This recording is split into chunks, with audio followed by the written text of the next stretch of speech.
Hi friends, అందరికీ today special బావనల్లం. బావనల్లానికి ముందుగా కావాల్సిన ఇంగ్రీడియంట్స్: అల్లం, నిమ్మకాయలు, క్రిస్టల్ సాల్ట్. ముందుగా అల్లాన్ని నానబెట్టుకొని కడిగి చెక్కు తీసి పక్కన పెట్టుకోవాలి.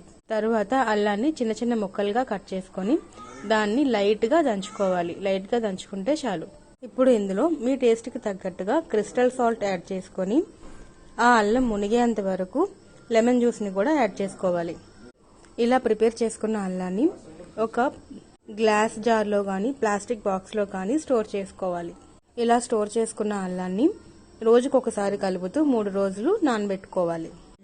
3 రోజుల తర్వాత ఎండలో ఆరబెట్టుకోవాలి. ఈ అల్లాన్ని ఇలా చూసి ఫిల్టర్ పెట్టానో లేదు అంటే ఫుడ్ కలర్ కలిపానో అనుకోవద్దు.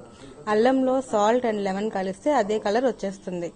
ఈ అల్లం ఇస్నోఫీలియా, దగ్గు, జలుబు, గ్యాస్ట్రిక్ ప్రాబ్లమ్స్ ఉన్న వాళ్ళకి చాలా మంచిది.